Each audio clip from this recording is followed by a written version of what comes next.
pagkatapos pong tanungin si dating Pangulong Duterte, no, tungkol doon sa kanyang pagkakakilanlan, pati ho yung kanyang date of birth. Sabi ho ni Judge, no, thank you very much. As a preliminary point, very well, thank you, Mr. Duterte. As a preliminary point, it is useful to clarify the nature and limited scope of this first appearance. Appearance, hearing. Today's hearing is neither the start of the trial, nor it is a confirmation of charges hearing.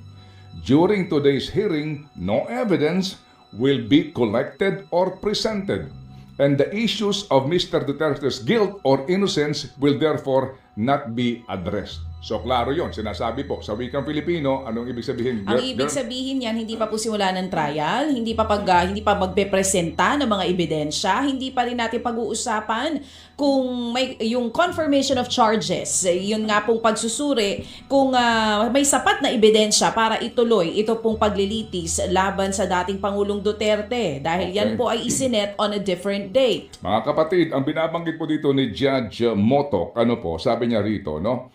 In accordance with itong mga provision ng Rome Statute, the main purpose of this initial appearance is to answer 3 questions. 3 punto, mga kapatid, ha? Firstly, the chamber must ensure that the person who was the subject of the arrest warrant has been informed of the crimes of which he is accused. Ayun. Panchito, pag-step, Panchito. Sana tama po ang aking translation, ano? Okay. Oo. Una, kailangan maipaalam doon sa inaakusahan na ito yung kaso na alam niya na ito yung kaso na Okay, sinasabi po ni Judge Moto sa kanya. Sige, tama naman, baby, no? Oo, na ito yung kaso na inihahabla sa'yo, na isinampa sa'yo. Dapat alam nung inaakusahan. Opo, na yung pong arrest warrant na ito, mga kapatid, ay naipaliwanag sa kanya kung anong mga kaso ang kanyang kinakaharap. Second, the chamber must ensure that this person has been informed of his rights as recognized by the Rome Statutes. Na ang kanya pong mga karapatan ay naihayag sa kanya. Naipaalam po dito po sa akusado, sa respondent. And third, the chamber must set a date on which it intends to hold a confirmation of charges here. Yan na. Yung pangatlo. Ang pangatlo ay para lang magtakda ng araw kung saan magsisimula na mismo, yung pong trial dito po sa kanyang kasong kinakaharap. Okay. The chamber notes that your counsel, sabi ho dito, Mr. Duterte, filed 2 motions. One in relation with today's hearing, and you may be aware that these 2 motions have not been accepted by the chamber because of the nature of today's hearing. So may mga motion po kasi, di ba, na may binabanggit po doon on record si former ES Pigaldea na kinidnap itong kliyente ko. So sinasabi niya, hindi pa natin tatalakayin yan ngayon, basically. Okay, ano ho bang isa sa mga importante po dito? Sabi po dito, no? Okay. Sabi po ng ni Judge Moto. Alright. Okay. You have the right to remain silent. Sinabihan po ni Judge Motok, si Ginoong Duterte, and you cannot be forced to testify against yourself or to confess guilt. You can also make statements in your defense without making an oath. In addition to any other disclosure provided for in the statute, ito ho yung medyo main meat dito, ha. Ito yung kakaiba kumpara po sa ating pong sistema ng mga trial na nangyayari po involving criminal cases. Ano sinasabi po dito? Ito yun, ha. The prosecutor must disclose to you as soon as practicable evidence in his possession or at his disposal that shows or tends to show your innocence or to mitigate your guilt, or that could undermine the credibility of the evidence against you.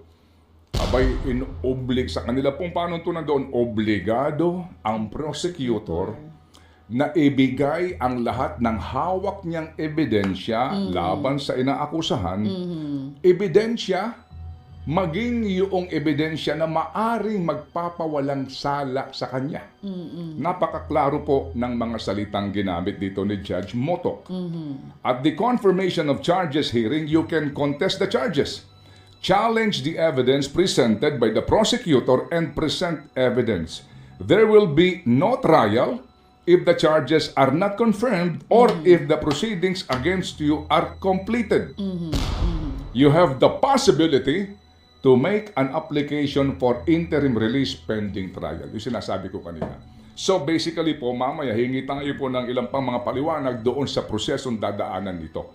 So dito ho mga kapatid, kinlaro na po nila ang dahilan ng naturang hearing, ano lamang ang sakop noon, at ang sinasabing lahat ng karapatan ay igagawad doon sa inaakusahan. Kasama na ang kanyang karapatan doon sa pagkakaroon ng tamang impormasyon sa lahat ng ebidensyang hawak ng prosecution, kasama na ang mga sinasabing posibleng mga ebidensya para siya mapawalang sala. Saan mo naman nakita ang ganung uri ng proseso? Exactly. Ibang-iba Uulitin sa ko, ICC. The prosecutor must disclose to you as soon as practicable evidence in his possession or at his disposal that shows or tends to show your innocence or to mitigate your guilt. Mitigate, bawasan ang iyong pagiging ang iyong guilt, ang iyong pagkakasala, or that could undermine the credibility of the evidence against you. Napakalinaw po na sinasabi ni Judge Motok. Pinaalam na po doon sa akusado. Okay, sige. Professor, Hindi naman, at dito sa Pilipinas, maitanong ko na, sinasabi ng ilan na pag hindi ito inaksyonan ng Pangulo, kung hindi ipauhuli kung sakali, kung may arrest warrant man, ito pang maging dahilan na ikababagsak nila kung makabalik ang mga Duterte. May mga Bakit ganyan. nawala ba mga Duterte? Nandiyan pa rin naman sila. Hindi na masyado in power Sino ngayon. ba Vice Presidente ng Pilipinas? Vice President Sara Duterte pa rin. Okay. So, nandiyan pa rin sila? Nandiyan pa rin naman sila. Pero di ba hindi mo nga masyado maramdaman ang power nila ngayon? Unlike nung ang Pangulo ay ang kanilang tatay. Of course. Iba talaga pag ikaw ang Presidente. Correct. So yun ang sinasabi. Pag hindi yan ginawa ni PBBM, baka yan pa ang During maging his term. during his term, kapag mawala kayo dyan sa pwesto, lintik lang ang walang ganti. May mga ganong haka-haka naman.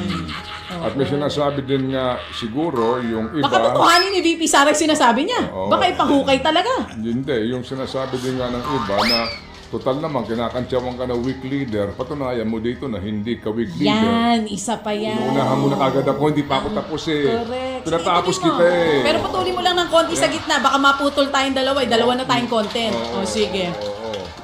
Sinasabi nyo na weak leader, eto, di ba? Dahil sa... Kasi hindi ka na member ng ICC, pero member ka ng Interpol. May paraan pa rin eh. Sa totoo lang, kung gusto, may paraan. Kung ayaw, maraming dahilan. Correct. Di ba? Oo. Parang impeachment lang. Forthwith, proceed with the trial. Forthwith. Bilis, di ba? Mabilis.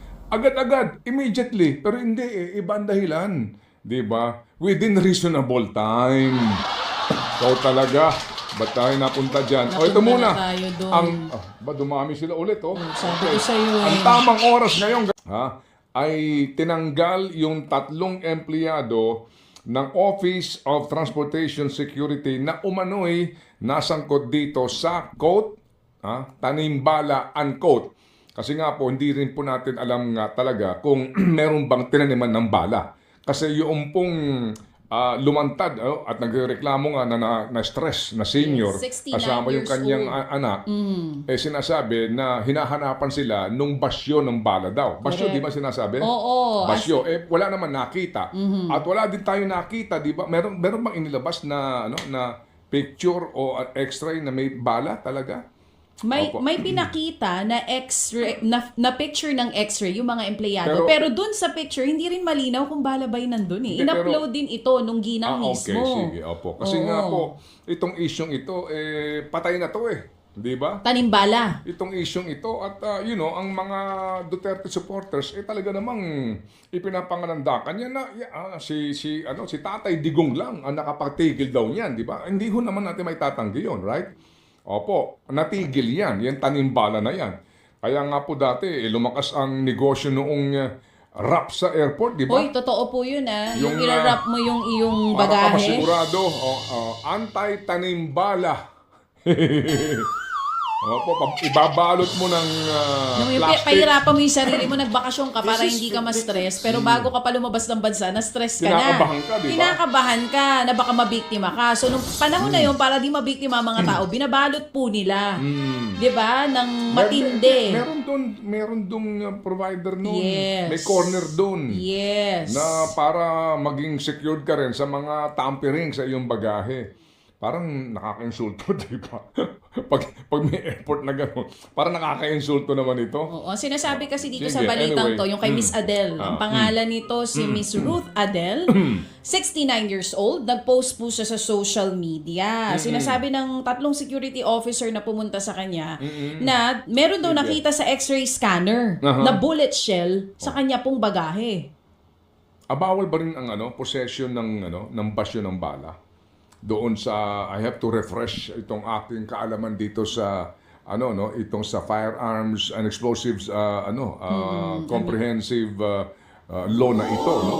Bawal ba rin ba ang humawak ka ng basyo o ng bala? Anyway, sige po. So sinasabi po kasi sa kwento rito, meron daw nakita pero hindi daw pala sa kanila. Oo, na bagahe yun. Anyway, pagkukamali. so nagkaroon po ng press con si Secretary Vince at ang order daw po niya ay tanggalin sa pwesto. Palagay ko po ito ay hindi po ura-uragang tanggal kasi nga, as usual, may due process. At kung ito ho ba ay mga regular na empleyado, ito ba ay contractual, wala pa po tayong impormasyon. But definitely po, itong mga ito ay hindi po lumulon ng dollar. Kasi ibang... Oo. Manlasa ng dolyar. Hindi, pero nangyari yun. Nangyari din po yan. Naalala nyo? Caught on cam din po yun. Kinain, di ba? Hindi chocolate. Oo. US dollar. Ang kinain niya po ay yung pong dollar. Kasi nga nung nagkakaipitan na dahil sa nawala yung dollar doon sa bagahe, nilulun yung dollar. Ninuya-nguya muna, saka nilulun. Oo. Mahirap namang lununin yun ng ganun. Oo. So, pagpasok mo niya, nguya-nguyain mo muna yan. Para lumambot. Oo. O yung mga ganitong issue dito. Iba ba ang texture ng $100? Hindi pa ako nakakatikim. So far, hindi pa. Huwag nyo kakainin ng pera. Though dito po sa atin, may mga kumakain talaga ng pera at walang kabusugan. Hindi ba? Sobra ka. Bakit? Kumakain talaga ng pera. Oh, literal. Sobra ka naman. Hindi naman nila kinakain ng pera. Ano? Dino-Diyos lang nila ang pera. Mas matindi yun Ito nga usap-usapan ngayon, trending po ito. Kinakabahan na naman tuloy ngayon ng mga dadaan dyan sa airports natin. Sabi, uso na naman ba yung ganyang klase ng Yung ganyang klase na eksena, uso na naman dyan? Hindi ko masasagot yan. Oo. Dahil so far naman, baka naman ito lamang isolated case.